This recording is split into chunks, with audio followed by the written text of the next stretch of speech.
5 दिनभित्र कर बुझाउन सरकारद्वारा जारी उर्दी 24 घण्टा पनि टिकेन। चौतर्फी विरोधपछि समय सीमा असार 7 सम्म पुनः थपियो।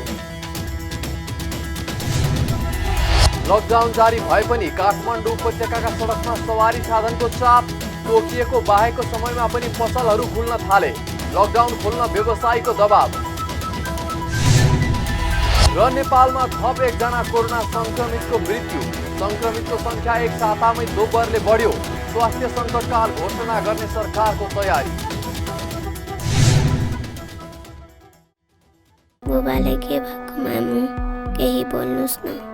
बुहारी यता आऊ न। क्यान्सर भन्नुहुन्छ डाक्टरले। उपचारको लागि त्यति ठुलो रकम यति चाँडै कहाँबाट ल्याउने होला? नमस्ते, म नेपाल लाइफको अभिकर्ता। हिजो मात्रै थाहा पाएँ तपाईँको श्रीमानको बारेमा। मैले सबै प्रोसेस गरेर 50 लाखको चेक ल्याइदिएकी छु। नेपाल लाइफ घातक रोग उपचार खर्च योजना रु 50 लाखसम्म। रोग लाग्नै नदिनु प्रयत्न तपाईँको। केही भए उपचारमा साथ दिने बाचा नेपाल लाइफको। नेपाल लाइफ, किनकि जीवन अमूल्य छ। नमस्कार, कारोबार समाचारमा स्वागत छ। अब समाचार विस्तारमा। चौतर्फी दबावपछि सरकारले कर बुझाउने समय असार 7 गतेसम्मका लागि थप गरेको छ। आन्तरिक राजस्व विभागले बुधबार सार्वजनिक सूचना जारी गर्दै यसअघि जेठ 25 गतेसम्म कर विवरण वा कर बुझाउन उर्दी जारी भएकोमा उक्त अवधि पुनः थप गर्दै असार 7 गतेसम्मका लागि कायम गरेको जनाएको हो। विभागले आयकरको अनुमानित विवरण र चैतसम्मको कर असार 15 गतेसम्म तिर्न र मूल्य अभिवृद्धि कर, अन्तशुल्क र बाँकी आयकर असार 7 गतेसम्म तिर्न सक्ने गरी समय थप गरेको छ। मङ्गलबार मात्रै विभागले जेठ 25 गतेसम्ममा फागुन, चैत र वैशाख महिनाको कर भुक्तानी नगरे ब्याज र जरिमाना छुट नदिने जनाएको थियो। तर लकडाउनको समयावधि लम्ब्याउने निर्णय गरेर सरकारले कर भुक्तानी गर्न ताकेता गरेको भन्दै चौतर्फी विरोध भएको थियो। निजी क्षेत्रका प्रतिनिधिहरूले पनि बुधबार अर्थ मन्त्रालय पुगेर अर्थ सचिव शिशिर कुमार ढुङ्गानालाई कर तिर्ने मिति थप नभए लकडाउन उल्लङ्घन गर्ने चेतावनी दिएका थिए। त्यसको 1 घण्टा पनि बित्न नपाउँदै मन्त्रालयको निर्देशनमा विभागले कर तिर्न पर्ने समय 14 दिन थप गरेको हो। यद्यपि लकडाउन खुलेको केही समय व्यापार व्यवसाय गरेर मात्रै कर तिर्न सकिने व्यवसायीहरूको भनाइ छ। उनीहरूले लकडाउनको समयावधि बढाउनुको साटो परीक्षणको दायरा बढाएर सामाजिक दूरी कायम गर्दै अर्थतन्त्रलाई चलायमान राख्नुपर्ने सुझाव दिएका छन्। सिस्टममा गएर यसरी बस, यसरी अनि एकजना मान्छे भित्र जान नदेऊ, बाहिर लाइन राख र सिस्टमले चलाऊ भनेर त्यसरी चलायो भने अर्थतन्त्र चलायमान हुने हो। अब सबभन्दा दुःख लाग्दो कुरो त के भन्दाखेरि अब 32 गतेसम्म भित्र बस र 25 गते चाहिँ तिमीले कर बुझाऊ है भन्नु यो कहाँसम्मको उचित जायज हो? उनी आफैलाई सरप लाग्ने कुरो कसरी गर्न सक्यो सरकारले? मेरो योभन्दा अरू भन्नु केही छैन। यो यतिसम्म गिर्नु त अब 32 गतेसम्म भित्र बस, बाहिर ननिक्ल्यो अरे 25 गते लगेर कर बुझाइदियो अरे भनेपछि उनीहरूलाई चाहिँ भोकमारी लागिसक्यो र जनतालाई चाहिँ भोकमारी लागेको छैन भन्ने यसले बताउँछ क्या तपाईँको। बन्द भयो मान्छेलाई कर तिरेर भन्दा त राम्रो भएन। सबै व्यवसाय बन्द भयो हुन्छ, अब जान सक्ने अवस्था पनि छैन होइन। अनि फेरि आम्दानी पनि छैन अहिले बिचमा। त अब तिर्न त तिरिहाल्छ नि, ऋण लागेको तिर्न त अब यो महिना भनेर नि अर्को महिना तिर्छन् नि त। स्वाभाविक त्यो त यस्तो ताकेता गर्नु राम्रो होइन। यसअघि लकडाउनको अवधिमा कर तिर्न उर्दी जारी गरेको भन्दै सर्वसाधारणका साथै सत्तारूढ भित्रबाटै अर्थमन्त्री डाक्टर युवराज खतिवडाको तीव्र आलोचना भएको थियो। प्रमुख प्रतिपक्षी दल नेपाली काङ्ग्रेसका सभापति शेरबहादुर देउवाले जेठ 25 भित्र कर तिर्नुपर्ने सरकारी ताकेताको भद्र अवज्ञा गर्न सर्वसाधारणलाई अपिल नै गर्नुभएको थियो। बुधबार नै विज्ञप्ति जारी गर्दै काङ्ग्रेसका सभापति देउवाले लकडाउन कायमै रहेको स्थितिमा कर तिर्न ताकेता गरेर सरकार असंवेदनशील बनेको आरोप लगाउँदै सरकारी निर्णयको भद्र अवज्ञा गर्न आग्रह गर्नुभएको थियो। साथै उहाँले जेठ 25 भित्र कर तिर्न निर्धारण गरेको समयावधि थप गर्न सरकार समक्ष माग समेत गर्नुभएको थियो। नेपाल राष्ट्र बैङ्कले राजस्व सङ्कलन गर्नका लागि सार्वजनिक बिदाको दिन पनि बैङ्क तथा वित्तीय संस्थाहरूलाई शाखा कार्यालय तथा काउन्टरहरू खोल्न निर्देशन जारी गरेको छ। राष्ट्र बैंकले बुधबार विज्ञप्ति जारी गर्दै करदाताहरूले बुझाउनु पर्ने फागुन र चैत महिनाको कर भुक्तानी गर्न सरकारले जारी गरेको मितिभित्र शनिबार लगायत जुनसुकै सार्वजनिक बिदा परे पनि शाखा कार्यालय तथा काउन्टरहरू खोल्न बैंक तथा वित्तीय संस्थाहरूलाई निर्देशन जारी गरेको हो। आन्तरिक राजस्व विभागले मङ्गलबार सार्वजनिक सूचना जारी गर्दै जेठ 25 गतेसम्म कर विवरण, आय विवरण तथा ती विवरण अनुसारको कर बुझाउन करदातालाई ताकेता गरेको छ। यदि तोकिएको समयभित्र राजस्व कर तथा राजस्व भुक्तानी नगरेमा जरिवाना लाग्ने भन्दै चेतावनी नै दिएको छ। सरकारको सोही निर्णय अनुसार जेठ 24 गते शनिबार परेकाले राष्ट्र बैंकले तोकेको मितिभित्र सार्वजनिक बिदा परे पनि राजस्व कारोबार गर्न यस्तो निर्देशन जारी गरेको हो। यद्यपि चौतर्फी विरोधपछि सरकारले कर तिर्ने समय असार 7 गतेसम्मका लागि पुनः थप गर्ने निर्णय गरिसकेको छ। कोरोना भाइरस रोकथाम तथा नियन्त्रणका लागि लकडाउन जारी भए पनि काठमाडौँ उपत्यकाका मुख्य सडकहरूमा सवारी साधनको चाप बढ्दै गएको छ।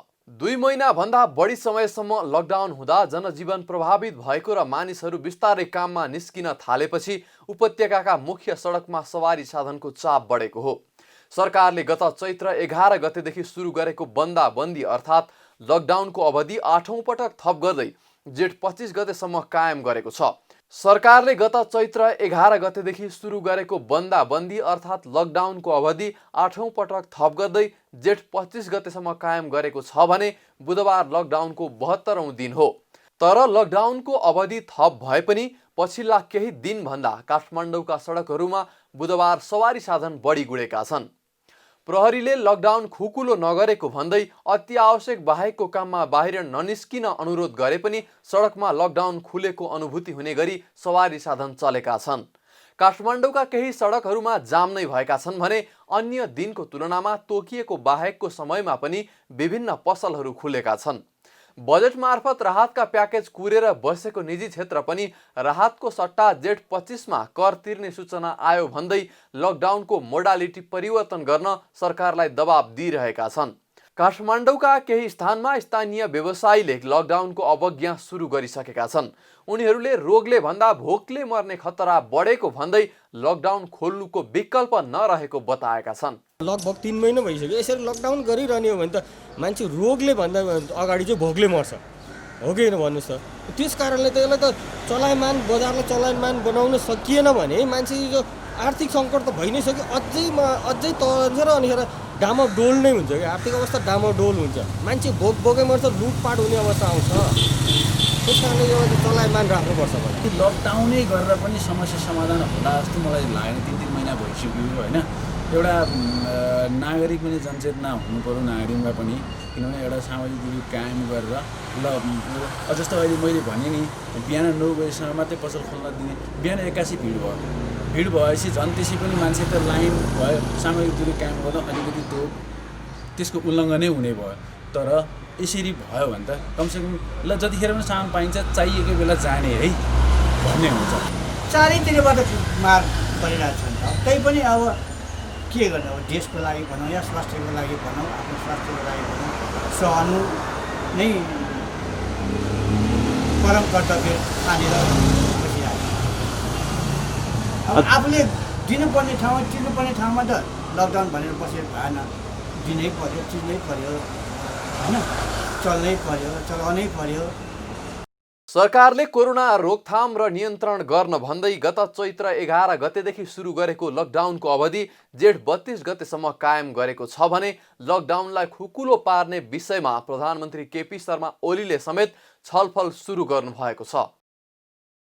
नेपाल राष्ट्र बैंकले उद्योगी व्यवसायीका लागि 2 अर्ब 15 करोड रुपैयाँसम्म पुनर्कर्जा सुविधा दिन सक्ने गरी कार्यविधि तयार पारेको छ। राष्ट्र बैंकले तयार पारेको पुनर्कर्जा कार्यविधि 2077 को मस्यौदा अनुसार पुनर्कर्जा कोषबाट 5 गुणासम्म अर्थात् 2 अर्ब 15 करोडसम्म सुविधा दिन सकिनेछ। अहिलेको राष्ट्र बैंकको पुनर्कर्जा कोषमा 43 अर्ब रुपैयाँ रहेको छ। कोरोना सङ्कटको समयमा उद्योगी व्यवसायी तथा व्यापारलाई सहज होस् भनेर सस्तो ब्याज दरमा कर्जा उपलब्ध गराउन कोषको आकार 60 अर्ब बनाउने भनिएको छ। त्यसैगरी आगामी आर्थिक वर्षको बजेटले यो कोषको आकार झनै बढाएर 1 खर्ब बनाउने भनेको छ।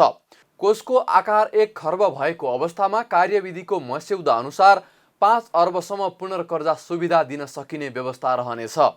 मस्यौदा अनुसार लघु, घरेलु तथा साना उद्यम पुनर्कर्जामा केन्द्रीय बैङ्कले बैङ्क वित्तीय संस्थाबाट 3% ब्याज दर लिनेछ भने ऋणीलाई बैङ्क वित्तीय संस्थाले 5% मात्र ब्याज दर लिन पाउनेछन्। यस्तै विशेष पुनर्कर्जामा राष्ट्र बैङ्कले 1% मा रकम दिनेछ भने बैङ्क तथा वित्तीय संस्थाले 3% ब्याज लिन सक्नेछन्। साधारण पुनर्कर्जामा राष्ट्र बैङ्कले 3% ब्याज दरमा रकम दिनेछ। त्यस्तो रकम बैङ्क तथा वित्तीय संस्थाले 5% सम्म ब्याज लिएर लगानी गर्न पाउनेछन्। पुनर्कर्जा कोषको सीमा सञ्चालक समितिले समय निर्धारण गरे बमोजिम हुनेछ।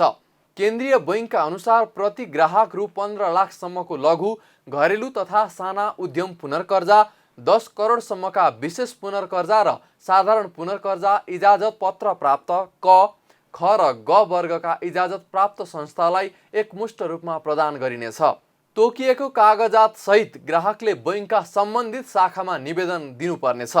निवेदन प्राप्त भएको 1 महिनाभित्र उक्त पुनर्कर्जा सम्बन्धी निर्णय गरिनेछ। बैङ्कका प्रति शाखा 5 ग्राहकले मात्रै त्यस्तो कर्जा सुविधा प्राप्त गर्न सक्नेछन्। यस्तै उद्योगको सञ्चालन अवस्था राम्रो रहेको वा विगत 3 वर्षको मुनाफा हेर्दा औसतमा प्रति वर्ष पुँजीमा प्रतिफल 20% वा सोभन्दा बढी रहेको उद्योग व्यवसायले भने त्यस्तो कर्जा पाउने छैनन्। नेपालमा कोरोना संक्रमणबाट थप 1 को मृत्यु भई मृत्यु हुनेको संख्या 9 पुगेको छ। स्वास्थ्य तथा जनसङ्ख्या मन्त्रालयले बुधबार दोलखाका 76 वर्षीय पुरुषको कोरोना संक्रमणले मृत्यु भएको पुष्टि गरेको हो। मन्त्रालयका प्रवक्ता डाक्टर विकास देवकोटाका अनुसार जेठ 13 गते काठमाडौँ मेडिकल कलेज सिनामङ्गल भर्ना भएका उनलाई हेमोराइजिक स्ट्रोक भएको थियो।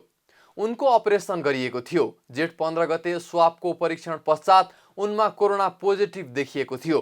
त्यसपछि उनलाई थप उपचारका लागि त्रिवी शिक्षण अस्पताल लगिएको र बुधबार निधन भएको मन्त्रालयका प्रवक्ता देवकोटाले जानकारी दिनुभयो। यो सँगै नेपालमा कोरोना संक्रमणबाट मृत्यु हुनेको संख्या 9 पुगेको उहाँले बताउनुभयो। एउटा फेरि दुःखद समाचार छ। दोलखाका 76 वर्षीय पुरुष जो गत जेठको 13 गते काठमाडौँ मेडिकल कलेज सिनामङ्गलमा उपचारको लागि भर्ना हुनुभएको थियो। उहाँलाई हेमोरेजिक स्ट्रोक भएको थियो। उहाँको अपरेसन भएको थियो र 15 गते स्वाबको परीक्षण पश्चात पोजिटिभ आएपछि उहाँ थप उपचारको लागि त्रिभुवन विश्वविद्यालय टिचिङ अस्पतालमा उहाँलाई सिफ्ट गरिएको थियो। उहाँ आइसियुमा उपचारको लागि हुनुहुन्थ्यो। उहाँको आज निधन भएको छ। यसरी यो कोभिड-19 पोजिटिभ भएका व्यक्तिहरू जसको निधन भएको छ हालसम्मको कुल संख्या 9 पुगेको छ। यस्तै बुधबार थप 201 जनामा कोरोना संक्रमण पुष्टि भएको छ। यो सँगै नेपालमा कोरोना संक्रमितको संख्या 2300 पुगेको छ। हालसम्म निको भएर घर फर्कनेहरूको संख्या 278 पुगेको छ। पछिल्लो 24 घण्टामा 12 जना थप डिस्चार्ज भएर घर फर्केको मन्त्रालयले जनाएको छ।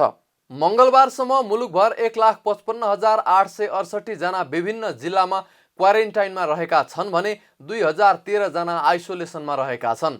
यस्तै मंगलबारसम्म आरडीटी विधिबाट 1,16,345 र पीसीआर विधिबाट 75,343 परीक्षणहरू गरिएका छन्।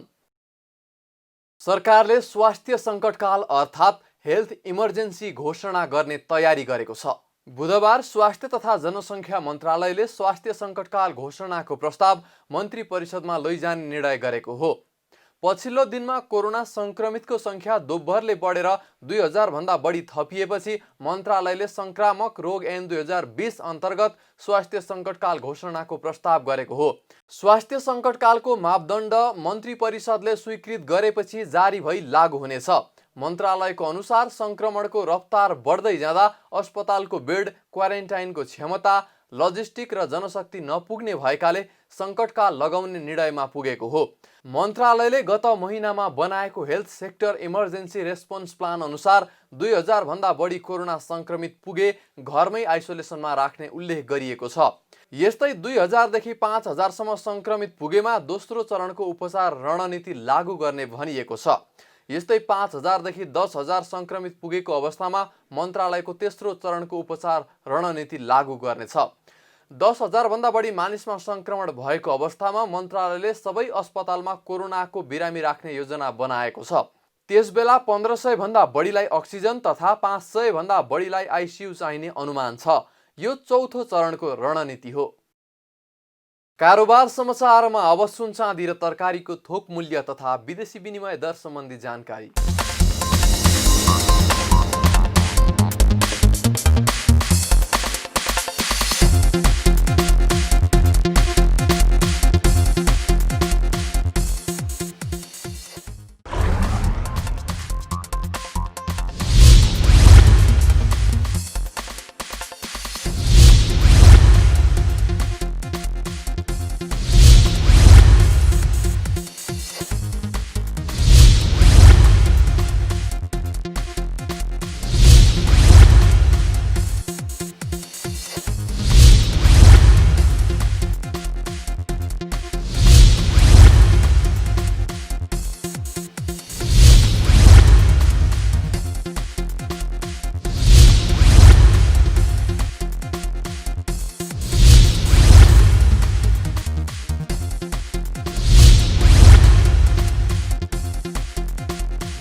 बिदा हुनु अघि अहिलेसम्मका प्रमुख समाचार फेरि एकपटक।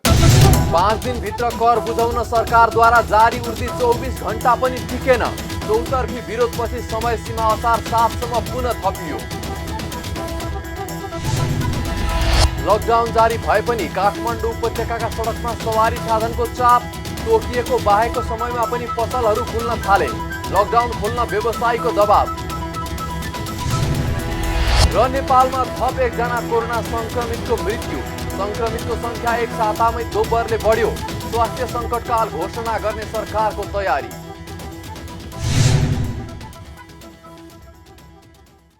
कारोबार समाचार सकियो। हामीलाई बिदा दिनुहोस्। नमस्कार।